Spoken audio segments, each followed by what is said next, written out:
అలాగే మనం చూస్తారా ఎవరైనా కానీ మీరు ఇంతమంది వచ్చారు గతంలో కానీ ఇప్పుడు కానీ ఎప్పుడైనా మనం అదిగో శాసనసభ్యులు గారు ఒక తిరుపతి లెటర్ ఇచ్చాడు, ఆ లెటర్తో నేను దర్శనం చేసుకుని వచ్చాను అని అన్నోడు లేడు ఈ రోజు వరకు. దర్శనం అనేది ప్రతి ఒక్కరికి చెందాలా, వాళ్ళే కొంతమంది పరిమితం కాదు. ఏ ఒక్కడు కూడా ఈ రోజు వరకు తిరుపతి లెటర్ తీసుకుని శాసనసభ్యులతో దర్శనానికి నోచుకోలేని పరిస్థితి మన దౌర్భాగ్యం అది ఇక్కడ. అలాగనే ఏ సచివాలయంలో పోయినా మరి శాసనసభ్యులు గారు చెప్తుంటారు, మరి ఆ దాంట్లో తెలుగుదేశం మెయిన్ కార్యకర్త చెప్పాలంటారు, నాయకులు చెప్పాలంటారు. ఇది రెండో దౌర్భాగ్యం మనకి. ప్రతి ఒక్క డిపార్ట్మెంట్ లో డబ్బిస్తే అన్ని అయిపోతాయి. అలా అయితే నష్టపడ లాంగ్ ఆర్డర్ లేవు నష్టపెడతారు. మంచి లేదు, డబ్బుంటే అన్నీ వెళ్ళిపోతాయి. ఇలా చెప్పుకుంటూ పోయిన చాలా ఉన్నాయి. మన చేసిన తెలుగుదేశానికి చేసిన సహాయం కానివ్వండి, సాయం అనుకోండి మీరు మనం పని చేసి మరి ఒక సోడ కూడా రాకుండా మరి ఎండలో మనం చేసాం. ఈ రోజు కూడా మనకు తగిన న్యాయం 10% న్యాయం కూడా జరగలేదు. కాబట్టి రాబోయే ప్రాంతీయ శాసన స్థానిక సంస్థల్లో మరి రాబోతున్నాయి ఒక 3-4 నెలల్లోనే స్థానిక సంస్థ మున్సిపాలిటీ కానివ్వండి, మరి అలాగనే జడ్పీ కానివ్వండి, పంచాయతీలు కానివ్వండి, తప్పనిసరిగా ప్రతి నర్సరావుపేటలో ఎన్ని వార్డులు అయితే అన్ని వార్డుని నామినేషన్ తప్పనిసరిగా వేయాల్సిందే. మనం చెప్తాము, ఎవరు ఏమీ చేయలేరు. అసలు గుర్తుపెట్టుకోవాల్సిన మాట.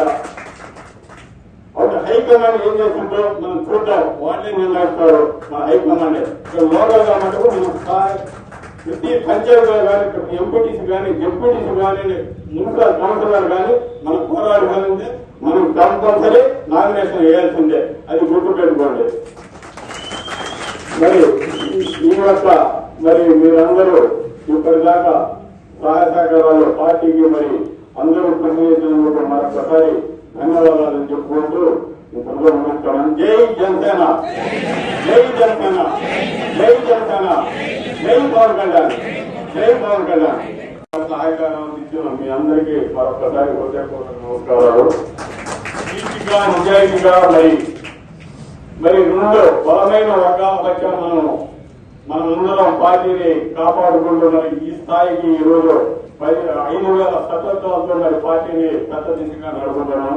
చాలా చాలా థ్యాంక్స్. ఒక సైనికుడిగా నేను పనిచేశాను. అలాగనే 2024లో ఒక 100 రూపాయలు కూడా తీసుకోకుండా అప్పటి నుంచి మనం ఇప్పుడు దాకా నేను చూసుకోవడం కానీ, మీకు ఇవ్వడం కానీ, ఎవరో ఒక రాజకీయ పార్టీ అనేది కోట పార్టీలు మనకు మీరందరూ తెలుసు. అలాంటిది నేను 100 రూపాయలు మీ దగ్గర తీసుకున్నాను. నేను ఎవరికి 100 రూపాయలు ఇవ్వడం అంత నీతి నిజాయితీ వేసేద్దాం మనం అందరం. అది గుర్తు పెట్టుకోవాల్సిన రాజకీయ పార్టీలో. అలాగనే మన పార్టీలో వచ్చిన కొత్తలో మన 2024 ఎన్నికలు అయిపోయిన తర్వాత మరి కొంతమందిని విడగొట్టి పరిపాలించిన కొంతమంది మరి దుష్ట శక్తులు తెలుగుదేశం వాళ్ళే అనుకుంటాం.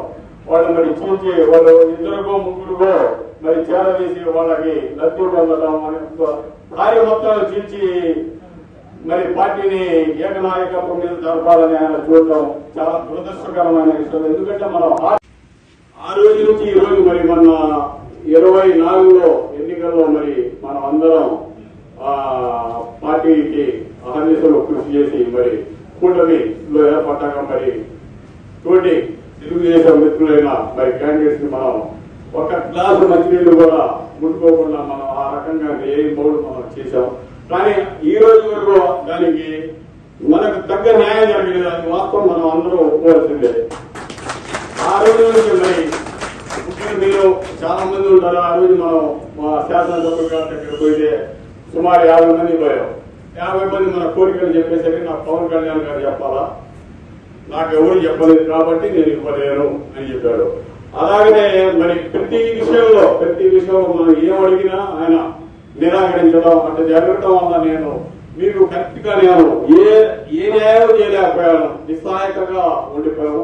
వాడు కోఆపరేట్ మరి శాసనసభ్యులు గారు కోఆపరేట్ చేయకపోవడంలో మరి ఈ రోజు ఇలా మనకి ఏమి న్యాయం జరగకుండా పోవడానికి కారణం.